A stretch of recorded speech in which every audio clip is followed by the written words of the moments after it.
स्वागत है दोस्तों। आज की क्लास में हम वर्ण विचार के अंतर्गत वर्णों के उच्चारण स्थानों का अध्ययन करेंगे। वर्णों के उच्चारण स्थानों को जिंदगी भर याद रखने की धांसू मास्टर ट्रिक, जिससे आप वर्णों के उच्चारण स्थानों को कभी नहीं भूल पाओगे। तो वीडियो को पूरा देखें, वीडियो को ज़्यादा से ज़्यादा शेयर करें, लाइक करें और हमारे YouTube चैनल को सब्सक्राइब जरूर कीजिए। दोस्तों, वर्णों के उच्चारण स्थान परिभाषा देखिए। मुख के वे भाग जिनका प्रयोग वर्णों के उच्चारण के लिए किया जाता है वर्णों के उच्चारण स्थान कहलाते हैं। हमारे मुख के विभिन्न भाग हैं। जब हम वर्णों का उच्चारण करते हैं तो ये मुख के विभिन्न भाग या तो वायु को रोकते हैं, या जो हमारी जीवा है वो मुख के इन विभिन्न भागों को स्पर्श करती है, या इन मुख के विभिन्न भागों के पास जाकर जीवा मुड़ती है और वायु को रोकने का कार्य करती है। तो दोस्तों, वर्णों के उच्चारण के लिए इनका प्रयोग किया जाता है, इसलिए इनको वर्णों के उच्चारण स्थान कहते हैं। वर्णों के उच्चारण स्थान निम्नलिखित हैं। पहला कंठ, दूसरा तालु, तीसरा मूर्धा, चौथा दंत, पांचवा ओष्ठ, छठा नासिका, सातवां कंठतालु, आठवां कंठोष्ठ और नौवां दंतोष्ठ। ये वर्णों के 9 उच्चारण स्थान हैं। इसको हम चार्ट के रूप में भी आसानी से समझ सकते हैं। वर्णों के उच्चारण स्थान: पहला कंठ, दूसरा तालु, तीसरा मूर्धा, चौथा दंत, पांचवा ओष्ठ, छठा नासिका, सातवां कंठतालु, आठवां कंठोष्ठ और नौवां दंतोष्ठ। ये वर्णों के कुल 9 उच्चारण स्थान हैं। इसमें से हम पहले यानी कंठ का अध्ययन करेंगे। तो दोस्तों, कंठ से उच्चारित होने वाले वर्ण कौन कौन से हैं? इसके अंतर्गत 2 स्वर अ और आ आते हैं। क वर्ग संपूर्ण, क वर्ग के 5 वर्ण क, ख, ग, घ, ड और ह तथा विसर्ग का उच्चारण स्थान कंठ से किया जाता है। यानी कंठ के उच्चारित होने वाले वर्ण के अंतर्गत 2 स्वर अ आ दोनों समान, क वर्ग संपूर्ण, ह और विसर्ग का उच्चारण स्थान कंठ है। यानी कंठ से बोले जाने वाले इन वर्णों को कंठय कहते हैं। इन वर्णों के उच्चारण में जिह्वा कंठ को स्पर्श करती है। ऐसा प्रतीत होता है कि इन वर्णों के उच्चारण में ध्वनि जो है वो कंठ से निकल रही है और जिह्वा कंठ को स्पर्श करती है। कंठ से उच्चारित वर्णों को याद करने की ट्रिक है अकुह विसर्जनीयानाम कंठ। यानी अ से अ स्वर, क से क वर्ग, ह से ह, विसर्ग से विसर्ग, इनका उच्चारण स्थान कंठ से होता है। दूसरा उच्चारण स्थान तालु। तालु से उच्चारित होने वाले स्वर ई ई दोनों समान, च वर्ग संपूर्ण, च, छ, ज, झ, ण, य और श का उच्चारण स्थान तालु है। यानी इन वर्णों का उच्चारण स्थान तालु है।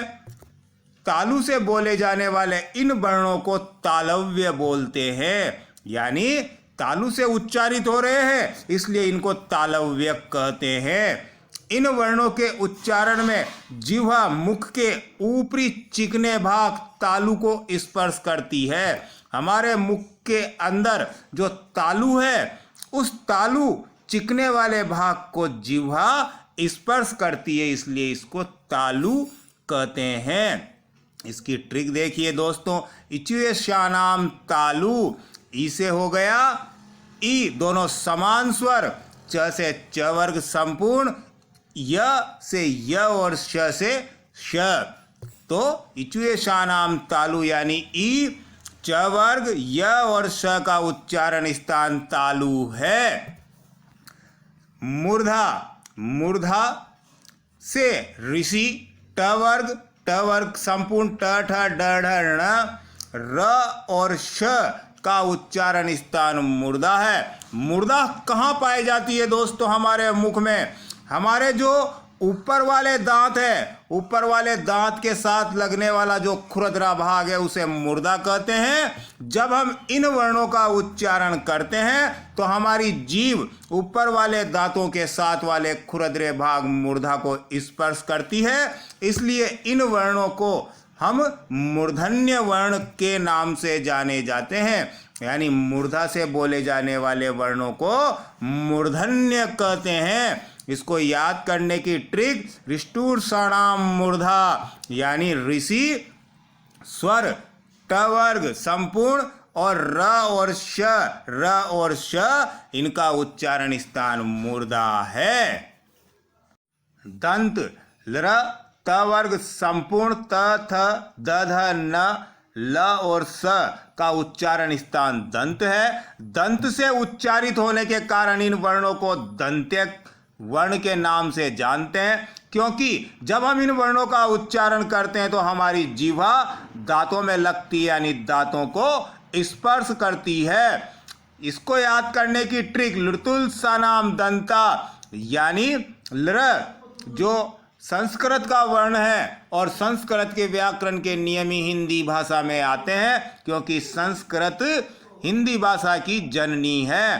तो ल त वर्ग ल और स का उच्चारण स्थान दंत है और इन वर्णों को हम दंत्य वर्ण के नाम से जानते हैं। ओष्ठ उ दोनों समान स्वर, प वर्ग संपूर्ण प फ ब भ म और उपम धमानीय। उपम धमानीय किसे कहते हैं दोस्तों? आपने देखा होगा जो प है उसके नीचे बिंदी और फ के नीचे बिंदी दिखाई देती है, बिंदी यानी नुक्ता। तो इस बिंदी वाले रूप को उपधमानीय के नाम से जानते हैं। तो उ दोनों समान स्वर, प वर्ग और प फ बिंदी वाले यानी उपधमानीय, इनका उच्चारण स्थान ओष्ठ है और इन वर्णों का उच्चारण ओष्ठ से होता है, इसलिए इनको हम ओष्ठ्य वर्ण कहते हैं। इन वर्णों का उच्चारण करते समय जो हमारी जीवा है उसके सहयोग से ऐसा प्रतीत होता है कि दोनों होठ आपस में मिल रहे हों। जीवा के सहयोग से दोनों होठ आपस में मिलते हैं, इसलिए इन वर्णों को हम ओष्ठ्य वर्ण के नाम से जानते हैं। ओष्ठ को याद करने की ट्रिक है उपधमानीयानाम ओष्ठो यानी उ दोनों समान स्वर, उपधमानीय और प वर्ग संपूर्ण, इसका उच्चारण स्थान ओष्ठ है। नासिका ड न न म और अनुस्वार, इसका उच्चारण स्थान नासिका है। नासिका से बोले जाने वाले इन वर्णों को हम नासिक्य वर्ण के नाम से जानते हैं। दोस्तों, ये पांचों वर्ण प्रत्येक वर्ग के पंचम वर्ण है और इसीलिए इन पांचों का अपने अपने उच्चारण स्थान यानी कंठ, तालु, मूर्धा, दंत, ओष्ठ से तो उच्चारण होता ही है, लेकिन जब इन वर्णों का उच्चारण किया जाता है तो इन ध्वनियों के साथ नासिका की ध्वनि भी उत्पन्न होती है, इसलिए इन वर्णों को हम नासिक्य वर्ण कहते हैं। क्योंकि कंठ, तालु, मूर्धा, दंत, ओष्ठ जो इनकी उच्चारण ध्वनि है, जहाँ से ये उच्चारित होते हैं, उनके साथ नासिका से उत्पन्न होने वाली ध्वनि भी मिल जाती है, इसलिए हम इन वर्णों को नासिक्य वर्ण के नाम से जानते हैं। और इन्हें याद करने की ट्रिक नमम डणन नाणाम नासिका यानी इन पांचों का उच्चारण स्थान और अनुस्वार का उच्चारण स्थान नासिका है। कंठ तालु जैसा कि नाम से ही प्रतीत होता है, कंठ और तालु से मिलकर बना है। तो दोस्तों, ए और ए का उच्चारण स्थान कंठ तालु है और कंठ तालु से बोले जाने वाले इन दोनों वर्णों को कंठ तालव्य के नाम से जानते हैं, क्योंकि जैसा कि आपको पता है ए वर्ण का निर्माण यानी ए वर्ण बना है अ और ई के संयोग से ए का निर्माण हुआ है, और जब हम अ में इस ए को मिलाते हैं तो ये ए यानी बड़ा ए बनता है। तो दोस्तों, का उच्चारण स्थान कंठ है, ई का उच्चारण स्थान तालु है, इसलिए दोनों से उच्चारित होता है ए और ए। इसलिए इन वर्णों को हम कंठ तालव्य कहते हैं, क्योंकि इनके उच्चारण में कंठ तालु दोनों का उपयोग होता है। और इसे याद करने की ट्रिक एदे तो कंठ तालु, यानी ए वर्ण का उच्चारण स्थान कंठ तालु है। कंठोष्ठ ये भी दो अलग अलग उच्चारण स्थानों से बना है, नाम से प्रतीत हो रहा है। कंठोष्ठ यानी कंठ और ओष्ठ, ओ और ओ का उच्चारण स्थान कंठोष्ठ है। कंठोष्ठ से बोले जाने वाले इन वर्णों को कंठोष्ठ के नाम से जानते हैं, यानी इन दोनों वर्णों को कंठोष्ठ वर्ण कहते हैं, क्योंकि ओ जो वर्ण है उसका निर्माण अ और उ के संयोग यानी इन दोनों के मिलने से ओ का निर्माण हुआ है। और जब अ में इस ओ को मिलाते हैं तो ओ का यानी बड़े ओ का निर्माण होता है, बड़ा ओ बनता है।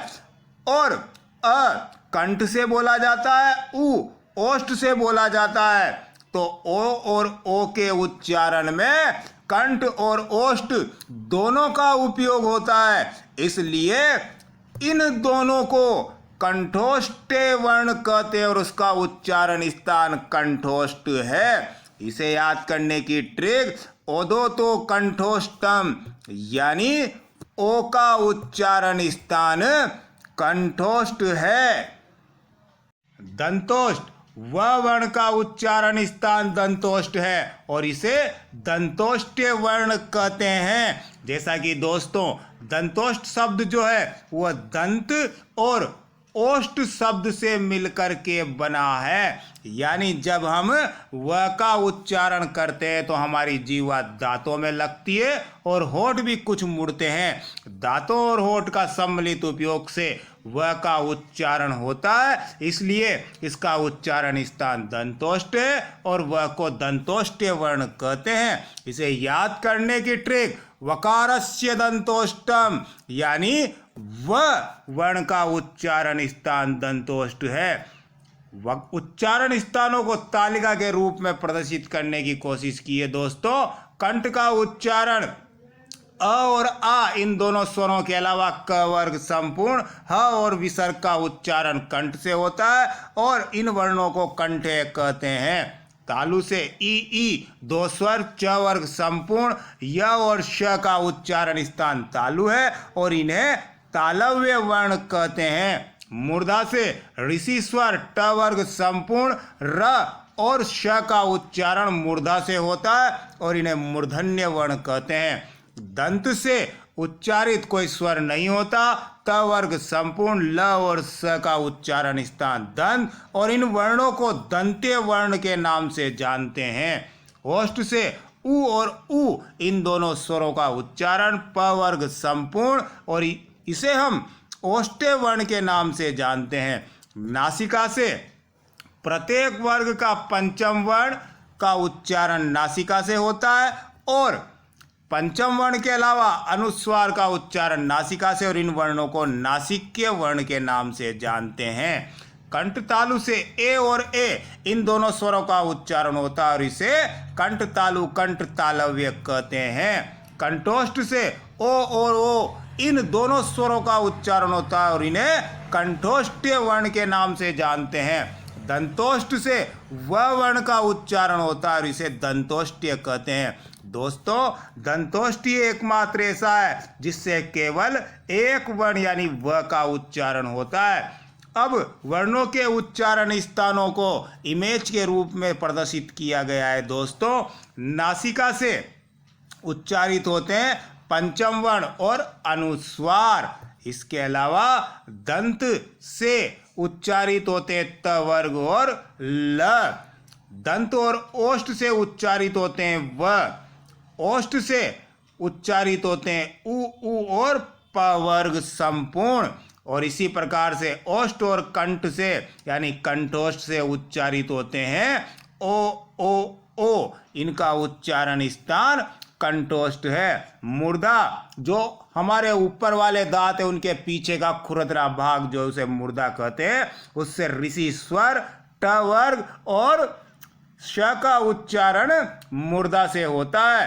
तालु से ई च वर्ग और य और श का उच्चारण तालु से होता है। कंठ तालु से ए का उच्चारण होता है और कंठ से आ और क वर्ग ह का उच्चारण विसर्ग का उच्चारण कंठ से होता है। तो दोस्तों इन्हें याद करने की ट्रिक के रूप में हमने तालिका को बनाया है। तो कंठ से आ क ख ग घ ड ढ ह विसर्ग इन्हें कंठे कहते हैं और इसको याद करने का सूत्र यानी ट्रिक अकुह विसर्ग ज्ञानिम कंठ। तालु से ई च वर्ग संपूर्ण य और श इन्हें तालव्य कहते हैं। इचुएशानाम तालु ये याद करने का सूत्र है। मूर्धा से ऋषि ट वर्ग संपूर्ण र और श इन्हें मूर्धन्य वर्ण कहते हैं। रिष्टुर सानाम मूर्धा ये मूर्धा से बोले जाने वाले वर्णों को याद करने की ट्रिक है। दंत से ल त वर्ग ल और स का उच्चारण होता है, इन्हें दंत्य कहते हैं। लृतुल सानाम दंता ये याद करने की ट्रिक है। ओष्ठ से उ प वर्ग संपूर्ण उपब्धमानीय इन्हें ओष्टे वर्ण कहते हैं। उपब्धमानिया नाम ओष्टो ये याद करने की ट्रिक है। नासिका से पंचम वर्ण और अनुसार का उच्चारण होता है, इसलिए इन्हें नासिक्य वर्ण कहते हैं। रिमडणम नासिकाम ये इसको याद करने की ट्रिक है। कंठ तालु से ए और ए का उच्चारण होता है, उन्हें कंठ तालव्य वर्ण कहते हैं। याद करने की ट्रिक एदे तो कंठ तालु। कंठोष्ठ से ओ और ओ का उच्चारण होता है और इन्हें कंठोष्ठ्य वर्ण कहते हैं। ओदो तो कंठोष्ठ्य ये इन्हें याद करने की ट्रिक है। दंतोष्ठ से एक मात्र व का उच्चारण होता है, इसे दंतोष्ठ्य कहते हैं। इसे याद करने की ट्रिक वकारस्य दंतोष्ठ्य। ये वीडियो कैसी लगी कमेंट में जरूर बताएं। वीडियो को ज़्यादा से ज़्यादा शेयर करें, लाइक करें और हमारे यूट्यूब चैनल हिंदी अकेडमी को सब्सक्राइब जरूर कीजिए दोस्तों, ताकि हम आपके लिए यूं ही अच्छी अच्छी वीडियो लेकर आते रहें। बेल आइकन को प्रेस कीजिए ताकि हमारी आने वाली वीडियो आपको मिलती रहे। जय हिंद, वंदे मातरम।